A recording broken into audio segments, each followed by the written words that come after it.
Hello, folks. Earlier tonight, I was looking at some of the reaction videos. I like looking at them because I grew up in the 70s and the late 60s, 70s and 80s, so that's when in my opinion, the best music came from. So I look at the reaction videos, and one of them is this girl who was watching a video by evidently a Trump supporter, and she was talking about the destruction of USAID. Now, personally, I'm not left, I'm not right. I'm just independent. If I think it's a good idea, I'm all for it. I don't care who came up with it. All right, that's the way I feel politically. Now, I can't, because of beating the crap out of a bunch of MPs and being put into prison for a while. So I can't vote anyway. So none of this means anything to me, except it's my opinion about what's going on today. And as a former military intelligence analyst, I put my training to work to figure out what was really going on. So this is just basically my opinion, my op-ed about what I saw in this video earlier. And it kind of answered some questions for me. Now, the person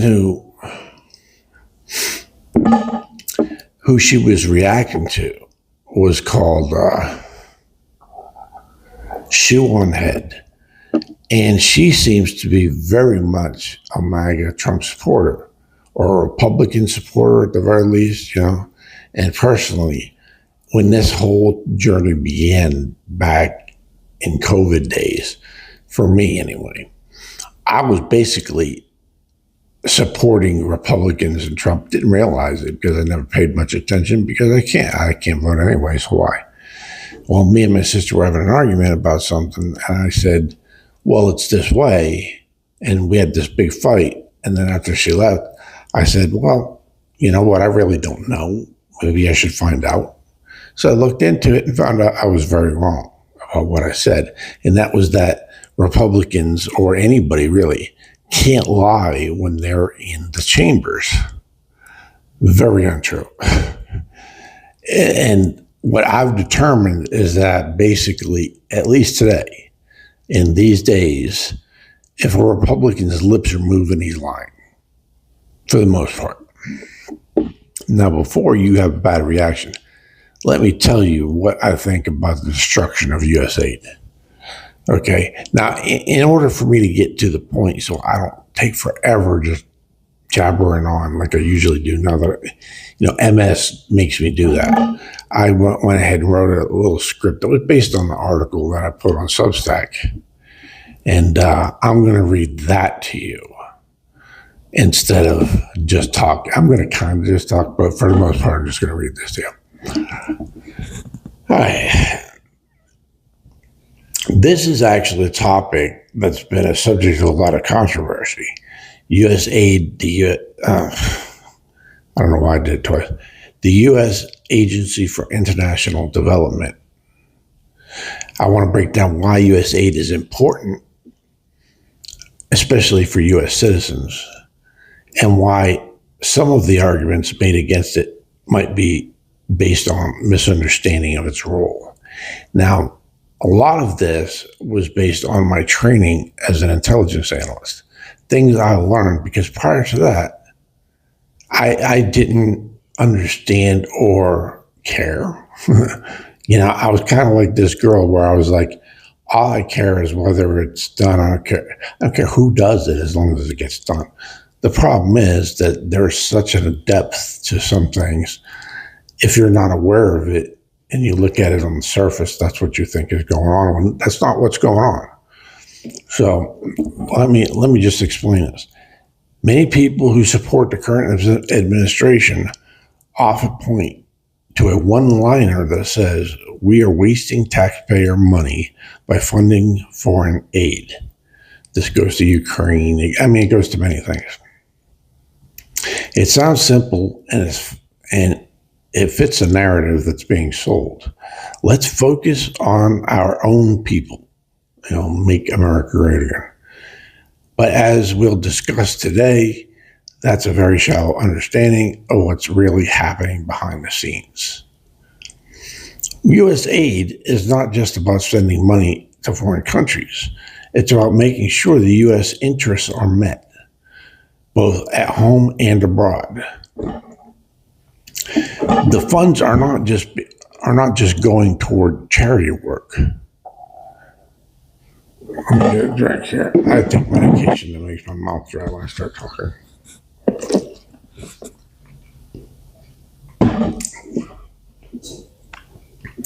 They're going toward building relationships, stabilizing regions, and supporting policies that align with the United States' long-term foreign policy goals. Think about it this way. The United States is a global player, and to keep its global standing strong, it has to engage with other countries, especially those that may be struggling. For example, one of the roles USAID plays is offering solutions to problems that developing countries face, problems that may seem distant from our own. Whether it's clean water access, education, or disease prevention, USAID helps solve real-world issues that are important for U.S. interests. And in exchange, it allows us to influence these countries in ways that align with our values, especially around human rights. Now, let's take this a step further. Some might argue that the U.S. should focus only on domestic issues. After all, if we are sending billions of dollars overseas, why not use that money to improve infrastructure, healthcare, or education here at home? The problem with that perspective is that it overlooks the interconnectedness of the world. If we do nothing to help stabilize countries that are fragile, we risk creating more instability abroad, which can eventually impact us here at home. Terrorism, drug trade, migration crises, these issues don't stay confined to foreign borders. They affect us too. To make this easier to understand, let's use an analogy. When we think about slavery in the United States and the civil rights movement, it's clear that these were complex, long-term efforts that required engagement on multiple levels. Government, grassroots movements, international pressure. If we only focused on the U.S. during the early 1800s and ignored the global context,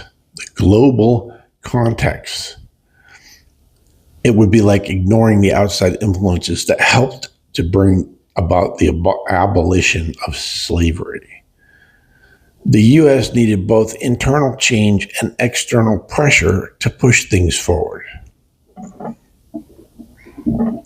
Similarly, USAID operates like a tool that is used to bring about positive change in countries that may not have the ability or resources to implement these changes themselves.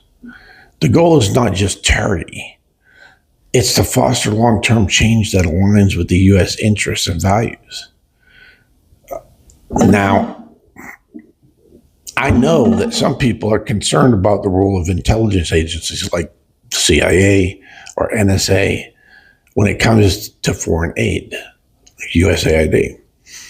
It's true that these agencies sometimes work alongside USAID or other foreign agencies, or other foreign policy initiatives, or foreign agencies for that matter. However, their role is not about running covert operations or doing anything nefarious for the most part. There are times when the only way, let's say, like Russia, the only way to get in is to use one of these agencies to get in to find out if they have some new communications equipment or what have you. All right, it's all about intelligence gathering, mainly. Instead, these agencies are gathering intelligence to make sure that the foreign aid we are providing is being used effectively. Now, let me expand on that a minute before I move on. Making sure that it's used effectively is because, like, for instance, you might send a bunch of wheat somewhere to some third world country, and the soldiers in that country intercept that wheat and they take it for themselves and don't give it to the people it was intended for. Well, if you have a regular person, they're generally not going to do anything. They'll be like, I'm not messing with that army. Well, a CIA agent or an NSA agent is going to be, yeah, we're not doing nothing, and then turn around and bring in a whole bunch of black ops people to take that back or to make sure it doesn't happen again. That's really what they're there for. They're there to make sure, they're like cops, I guess, to make sure it happens the way it's supposed to, in addition to the other things, gathering intel and all that stuff. They help ensure that the U.S. interests are secured and that foreign governments or groups receiving aid aren't using it for the wrong purposes. That's kind of what I just said. This is a part of how the U.S. ensures that its goals, whether in terms of promoting human rights, fighting corruption, or encouraging democracy, are being met. This medication, I'm telling you.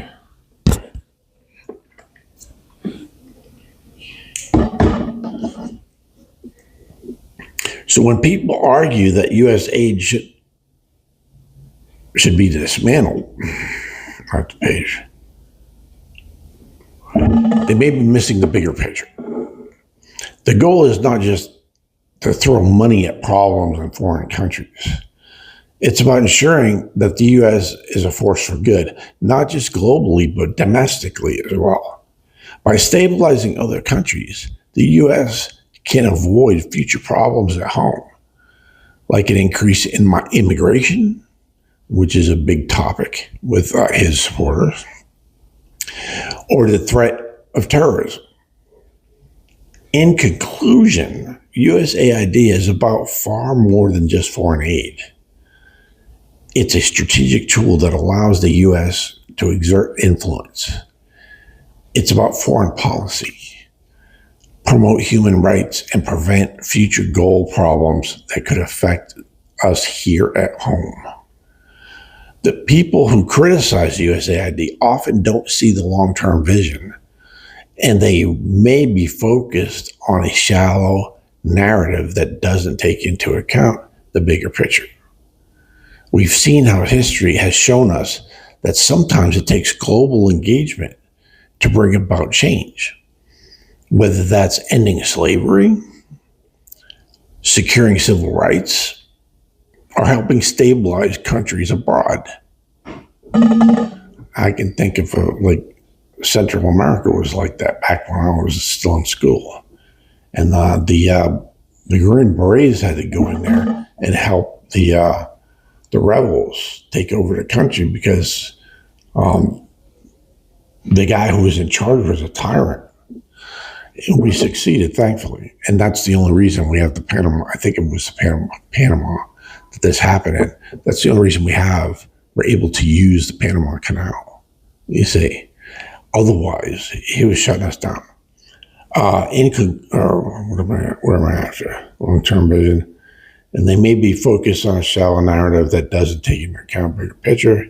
We've seen how history has shown that sometimes it takes global engagement to bring about change, whether it's slavery, helping stabilize countries abroad, just like the U.S. needed help from outside pressures to achieve these historical milestones. The same is true for today's global challenges. So before we dismantle programs like USAID, let's think about what's at stake. Not just for foreign nations, but for the future of the United States itself. And that's really the end of my scripted portion. I just wanted to add, this girl, she made it clear to me. She talked about when she was a single mother, how difficult it was for her to go underneath, what was it she called it? It was like going under a limbo bar or something like that. For her to get this stuff, it took multiple phone calls, it took passing tests and, whatever, for her to get the SNAP and what is it, EBT, the food stamps and all of that for her and her kid. And she doesn't understand why this other girl who, I said girl, she's probably a woman, I'm older now. But this was Shoe One Head or whatever. She said that USAID is it USAID? I think it was USAID, is somehow giving money to 29-year-old guys who are staying at home playing video games. And she doesn't understand how that is when she had the past. That's one of the problems that I see. Actually, it cleared it up. I couldn't understand why everyone was supporting the Orange Jesus here when he's just lying through his teeth to everybody. And the reason was because this girl believes people. When people tell her that that a 29-year-old kid is sitting at home playing, with his Game Boy or whatever, and she's like, I don't understand. Why did I have to jump through so many? That's because you have the actual experience. She has the actual experience. This girl that's talking probably doesn't have a kid, never had to do that. So she just believes who said that.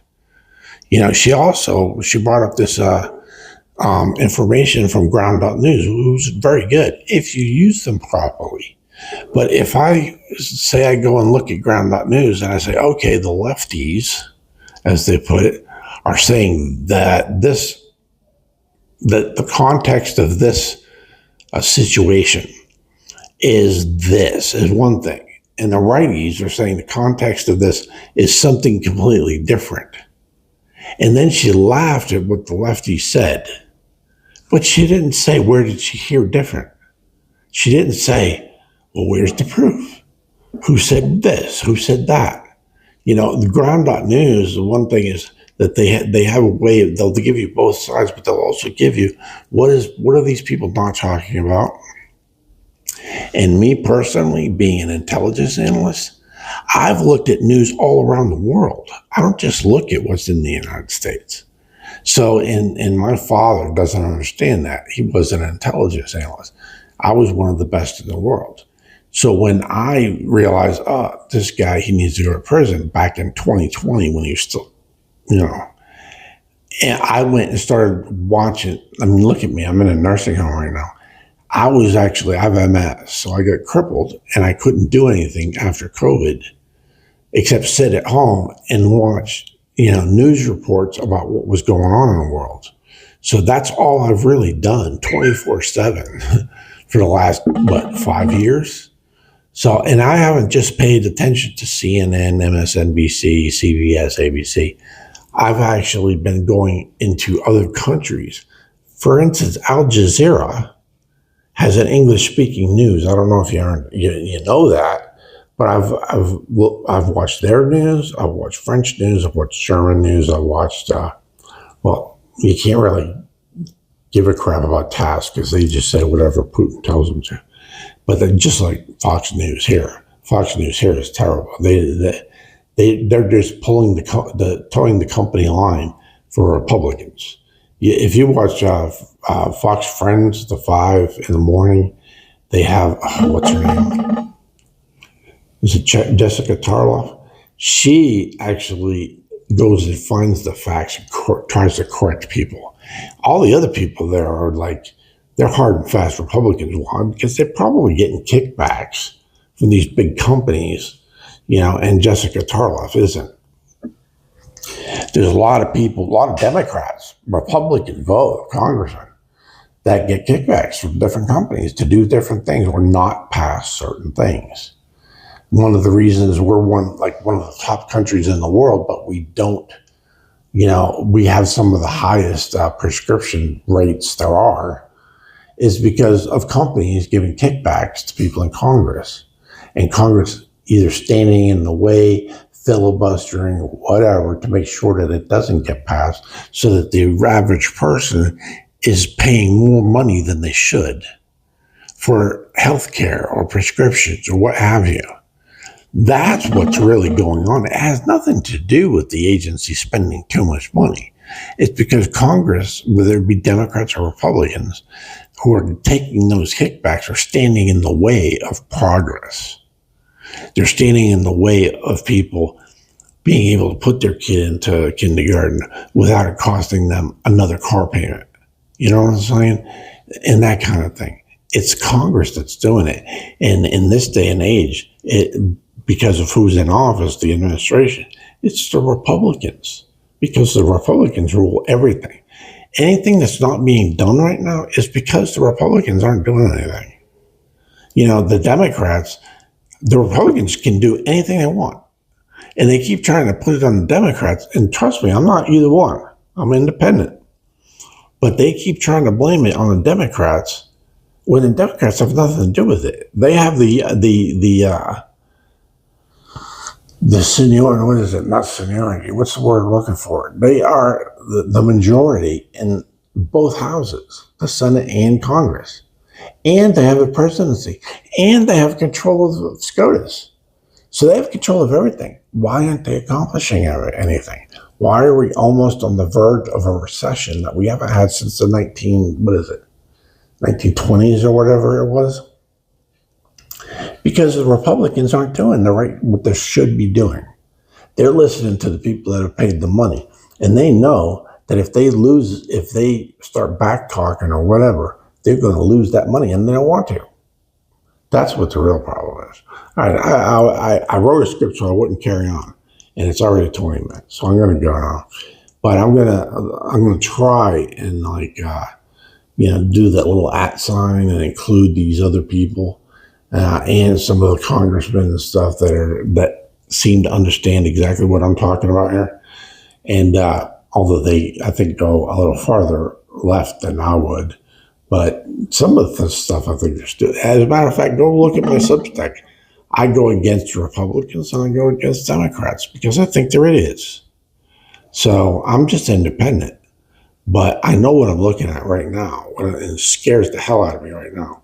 But go to my Substack, R13S, or .substack.com, and you'll see my Substacks. Or, if you want to see more information about USAID, or if you want to read about the Minutemen and how we got rid of England as being like a dictator over us and that kind of thing, go to my Substack and you'll read that. I've only got like two documents up there right now because I only put something up here and there. I don't do like a regular thing over there because it's just very difficult for me to type.